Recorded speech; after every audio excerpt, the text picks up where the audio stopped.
Today on CityCast Philly. It may not seem possible, but there might be even worse traffic this week. Keep an eye out for those lane closures on 95, 76, 676, and even routes 422 and 202, as PennDOT fills in some of those pesky potholes. In lieu of this week of longer commutes, we're revisiting a conversation with host Trenae Nuri, Hey Philly newsletter editor Brittany Valentine, and me, breaking down all of our city's traffic nightmares. It's Wednesday, April 5th, 2023. I'm Abby Fritz, filling in for Trenae Nuri, and here's what Philly's talking about.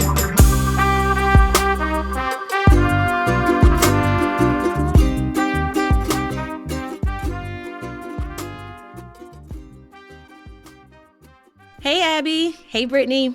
Hey, Trenae. Hi. How do you all get around in the city?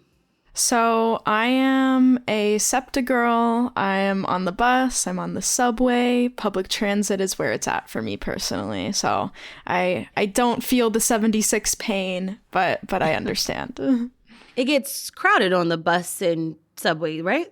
Oh, yeah, definitely. Especially I live in South Philly, so any game day, I don't even if I didn't know when it was, I would be able to tell just by getting on the BSL. And buses too, you know, if you hit it at the right time, there's always going to be traffic. And I think it's always like, is the bus going to take more time or is the BSL going to take more time, you know? Right. So, yeah, it's that balancing act. Brittany, how do you get around town? So I actually do not drive. I mostly just walk everywhere, or I use ride shares and subways. So I don't really feel the 76 pain, but my fiance, he works all the way in Conshohocken. And so he definitely knows that pain. Definitely feels that traffic pain, those long commutes that should be not too long, but are just because he's stuck, you know?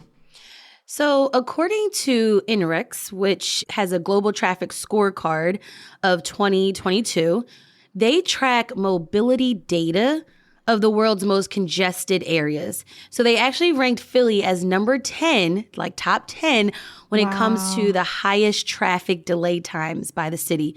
So London and Chicago were the top, respectively.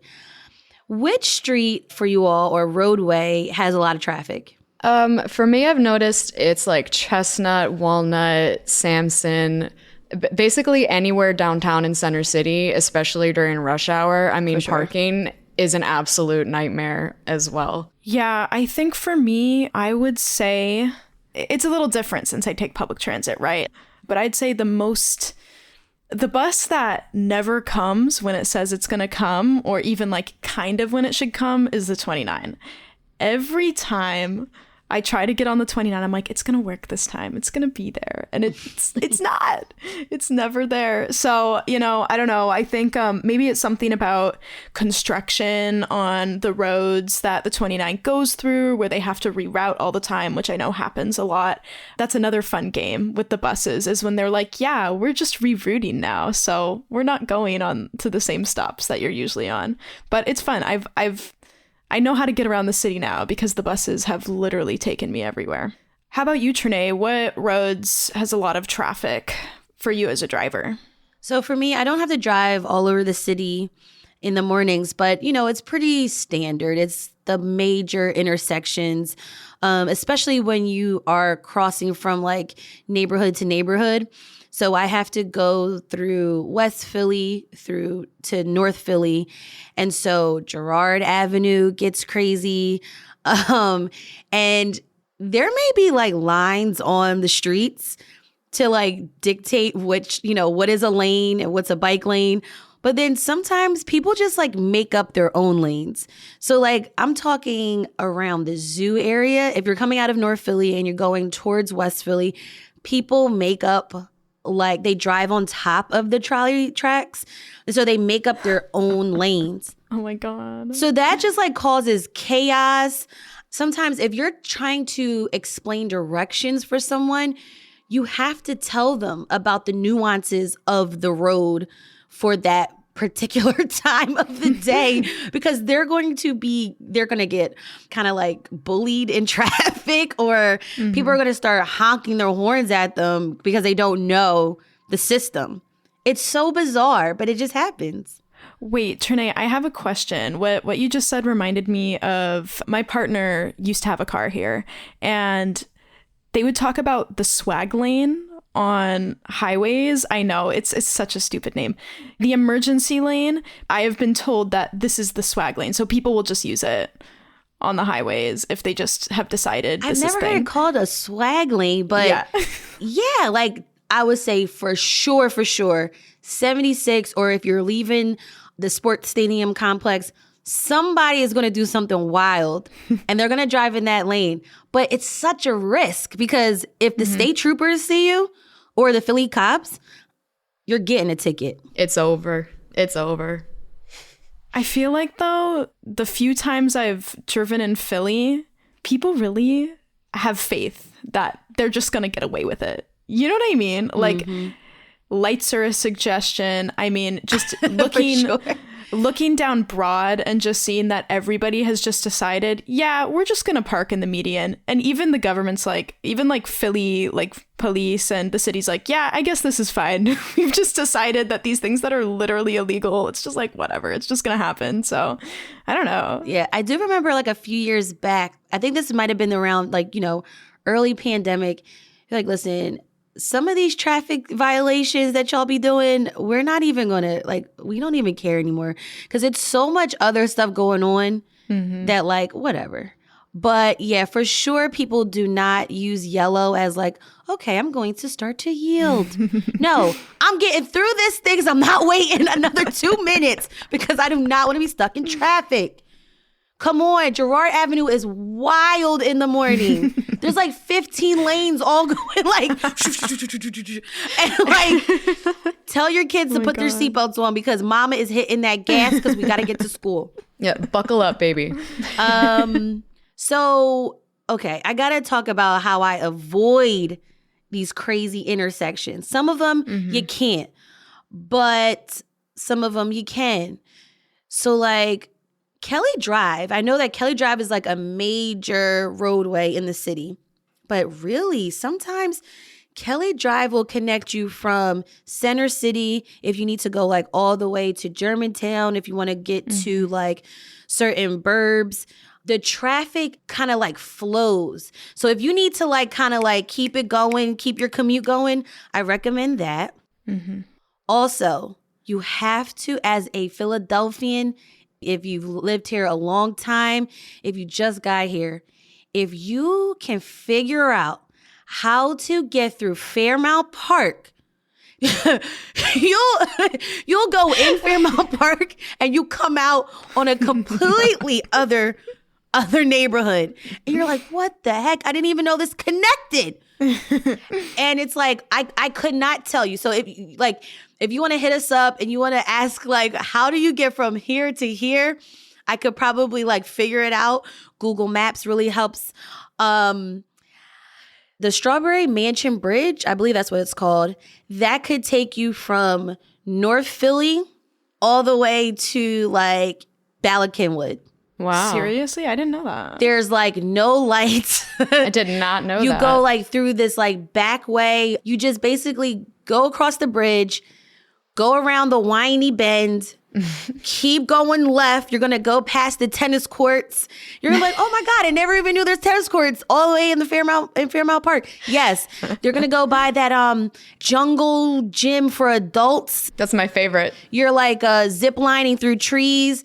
You're going to go past that, and then you're going to end up on Belmont Avenue. Once you get to Belmont Avenue, you're going to figure out, oh, okay, I can figure out where I am now. But there's also this like a little bridge you got to go through. If you can figure that out, you're solid. You got to go on a little bit of a journey. You made it. You made it in Philly. And if you can navigate Fairmount Park, you're golden. You can make it anywhere. Facts. Facts.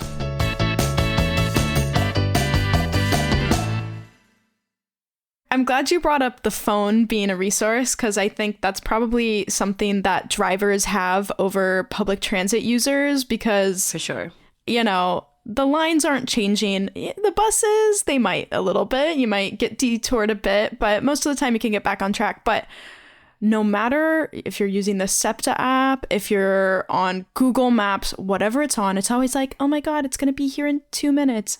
No, it's not. Lies. All right. So if the buses are acting wacky, if the train is a little slow, do you go for a rideshare option?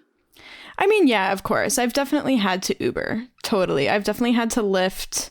I've never taken a taxi in Philly, but I think most of the time I'm cheap and I will find a way. Like if the 29 is not working, I will walk to the 79. Okay, so I'm curious though, if you're in a rideshare or maybe a taxi, do you prefer them to go their own way? Or should they just follow the app directions? Let's say you're sitting in traffic. What if your rideshare wants to go in the swag lane? No.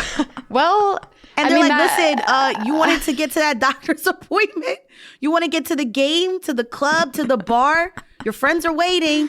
we're gonna book it in the swag lane. Honestly, like a lot of the time, so I'm very much a rideshare queen because I came from the suburbs and it took me a little bit to like navigate the public transit system and even just get used to walking around. And with my rideshare experiences, a lot of people are literally not from here. So they're legit following GPS. I'm like, I can't help them. They can't help me. I'm like, you get me there. Like, Okay. This might seem so silly, but if you look at a street sign and you see the numbers above the name of the street, that will tell you the 100th block that you're on. Everyone kind of knows that. Okay. So it's not like, okay, I'm telling y'all something that y'all don't know. Okay, never mind, because I just like recently figured that out. Maybe like 5 years ago. I'm like, oh, that's why people say the 1600 block. Wait. Okay, you know what? This is actually brand new information for me. I didn't want to admit it because I thought that everyone else knew. Maybe it's just because I literally walk everywhere, like especially in the summer, and like that's how I like to learn cities too, where it's just like I'm always looking up at signs when I'm walking around and I'm like, this is where I am. Yeah, see, I'm a landmark gal. Like I like know places because it's near Love Park or because it's near this, restaurant or this my favorite store. I'm like, I know how to get to Rittenhouse Square because it's next to. I'm like, that's how I go. I mean, I know the streets, but I just be walking. So going back to that scorecard that we talked about earlier, it says that in Philly, we actually lose 114 hours because of traffic. So do you all physically feel that time lost on your commutes? So I personally don't, but I know for a fact that my fiance does because, he'll just come home sometimes and it's so much later than he could be home and he's just sitting in bumper to bumper traffic. And this is even like during all this time when people have been working remote, like it still has been so rough. So yeah, I can see that in him. Like you can see how it physically is draining. And like that's so many hours. Yeah. Like I can't even process that. Yeah. The thing that makes 76 crazy and even Kelly Drive at times is that these roadways are 2-lane highways. It's not built for modern day traffic, I feel like. So it's just really irritating. I know that sometimes, they talk about adding more lanes, like 95. 95 has the space. I feel like they have the budget. I feel like, I don't know what's going on, like why 95 gets so much attention. Maybe because it's connecting the whole like East Coast, but I mean, 95 also has its traffic issues for sure, especially if there's construction. But 76, I know people are like stressed. You can hear it in the way that they're honking and they're yelling at each other to like, hurry up, get out the way. You're moving too slow. Oh, the road rage is so real.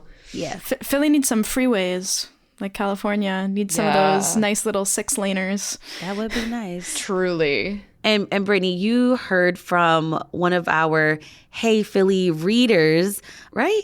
So I do have some feedback from a Hey Philly reader who mostly gets around via scooter and bike. And she said that Philly has definitely improved for like bike safety, but there was a time where there were like no lanes in University City. And she said a SEPTA bus literally brushed up against her, potentially on purpose. And she said in I know. She said in the downtown area, it's really bad for bikes. There's a lot of bumps. There's really no space between cars. And she said, you know, parking is a whole another story because there's so much fear around that, like losing a part or having it stolen. So, you know, we're all on the struggle bus, if you will. Yeah. We definitely need to do an episode about the bike lanes and improving that system for our neighbors. All right, before I let y'all go, I don't want to leave with all this doom and gloom, but I would say my recommendation for maybe better days to travel in the city would be Sunday. Sunday when the Eagles are playing. You want to get somewhere, go then. That's go when people are in the exactly- house. And Sundays tend to be a little bit slower. People are at brunch. Yep. People are just more relaxed. So maybe that's when you want to get out and do your shopping or whatever you got to do. But yeah, either figure out how to navigate Fairmount Park for Monday through Friday or good luck. Fairmount Park is the key, apparently. Yeah. All right, CityCast Philly producer Abby Fritz and Hey Philly newsletter editor Brittany Valentine. Thanks, y'all, for joining me on this episode. Thanks for having me, Trinae. Thank you. Thanks for the pro tips. We'll have a link to that traffic scorecard in our show notes. And listen, if you want to join this conversation, you want to let us know your crazy public transit nightmare stories or what best roads you use to get around the traffic, hit us up at 215-259-8170. Again, that's 215-259-8170. You can call or text us or leave a voicemail. And now here's producer Abby Fritz with what else Philly's talking about. In more traffic news, Philly's famous bridge just got even more iconic, at least according to the mayor. WHYY reports that the Ben Franklin Bridge began lighting up the sky again this week. The new $8 million LED lighting system will change colors for the holidays and will look like it's chasing the Patco trains from one side to the other. And as we know, Philly is the city of brotherly love, and now there's data to prove it. According to the Inquirer, a new report by the country's leading volunteer agency says that Philly is the second most helpful city in the US.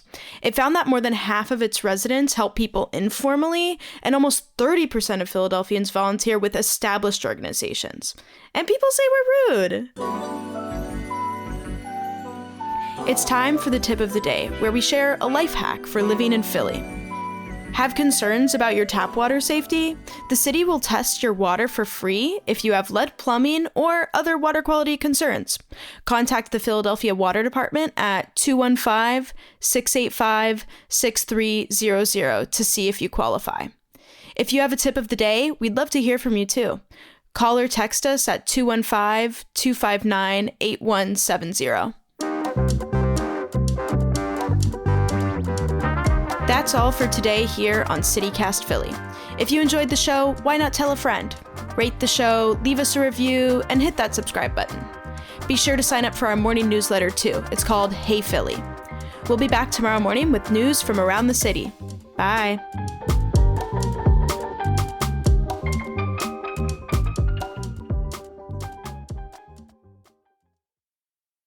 Wait, when you say 76, you mean like there's a bus 76? I meant the 79, actually. Oh, okay. The 79. I Yeah, was like, the wait, 29 and you the walked 79. to 76? Oh, no. I don't think I should. I don't think you should recommend that. No, 29, 76.